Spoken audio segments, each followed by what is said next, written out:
September 27వ తారీఖున TVK Vijay ఏర్పాటు చేసినటువంటి సభ వల్ల కరూరులో 41 మంది చనిపోయారు, 80 మంది గాయపడ్డారు. ఒకవైపు డిఎంకే వచ్చేసి టీవీకే వాళ్ళే చేశారు ఇదంతా, నిర్వాహకులు కరెక్ట్గా చూడలేదు, విజయ్ కూడా ఆలస్యంగా వచ్చాడు, పైగా వాళ్ళు కరెంటు తీసేయమన్నారు, అందుకే ఈ తొక్కిసలాట జరిగి 41 మంది ప్రాణాలు కోల్పోయారంటూ వీళ్ళు. ఒకవైపు ఏమొచ్చేసి టీవీకే ఇదంతా కూడా డిఎంకే ప్లాను, డిఎంకే వాళ్ళు చెప్పినట్లుగానే పోలీసులు చేశారు, పోలీసులు ఇలా చేయబట్టే ఈ దుర్ఘటన జరిగింది, మా పార్టీకి చెడ్డ పేరు రావడానికి అన్నారు. మొత్తానికైతే 41 మంది అమాయకులు ప్రాణాలు కోల్పోయారు. ఈ 41 కుటుంబాలు కూడా రోడ్డును పడ్డాయి.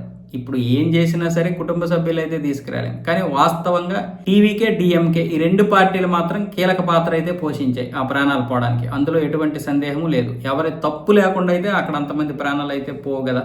అయితే ఈ యొక్క విషయంలో సుప్రీంకోర్టు కూడా మధ్యంతర ఉత్తర్వులు ఇచ్చింది. అంటే టీవీకే పార్టీ చేసినటువంటి పిటిషన్ని పరిశీలించి మద్రాస్ హైకోర్టుతో కాకుండా సుప్రీంకోర్టే సిబిఐకి అప్పచెప్పాలని చెప్తే, ఇప్పుడు సుప్రీంకోర్టు సిబిఐకి అయితే కేసు అప్పచెప్తూ మధ్యంతర ఉత్తర్వులు ఇచ్చింది కదా. ఈ మధ్యంతర ఉత్తర్వులు బేస్ చేసుకొని ఈ 41 మంది కుటుంబాల యొక్క బాధ్యతలు పూర్తిగా విజయ తీసుకుంటున్నాడు. అంటే దత్తత, ఈ 41 కుటుంబాలని నేను దత్తత తీసుకుంటున్నానంటూ విజయ్ ఒక ప్రకటన విడుదల చేశాడు. దీనికి టీవీకే ప్రధాన కార్యదర్శి ఆదవ్ అర్జున్ కూడా కన్ఫర్మ్ చేశారు. మా నాయకుడైతే ఈ 41 మంది కుటుంబాలని దత్తత తీసుకుంటున్నారు, వాళ్ళకి కావలసినటువంటి నెలసరి ఆదాయం, అలాగే పిల్లల చదువులు, మిగతా బాధ్యతలు అన్నీ కూడా మా నాయకుడే తీసుకుంటున్నాడు అన్న విధంగా అయితే చెప్పారు సుప్రీంకోర్టు ఇచ్చినటువంటి మధ్యంతర ఉత్తర్వుల నేపథ్యంలో. అలాగే అక్కడ ఏం జరిగింది, ఆ రోజు జరిగినటువంటి ప్రతిదీ కూడా సుప్రీంకోర్టుకి అయితే నివేదిక సమర్పిస్తాం త్వరలోనే, డిఎంకే యొక్క తప్పులు మేము ఎండగడతామంటూ టీవీకే వాళ్ళు చెప్తున్నారు. వాస్తవానికి టీవీకే కావచ్చు, డిఎంకే కావచ్చు, విజయ్ కావచ్చు, స్టాలిన్ కావచ్చు,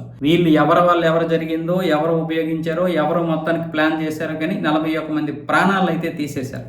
ఎవడు తప్పు చేయకుండా అయితే తొక్కిసలాట జరగదు కదా. ఆ తొక్కిసలాట జరిగింది కాబట్టే కదా 41 మంది చనిపోయారు. అంటే మొత్తానికి ఎవడో ఒకడు ఏదో ఒకటి చేశాడు. సామాన్య ప్రజలతో రాజకీయాలు అయితే చేస్తున్నారు. ఇక మనమే మన ప్రాణాలు కాపాడుకోవాలి, కానీ ఇలా పనికిరాని వాళ్ళందరికీ మనం తొత్తులుగా ఉండి ఎక్కడికి పడితే అక్కడికి ఎగ పారిపోతుంటే ఇలాగే ఉంటుంది.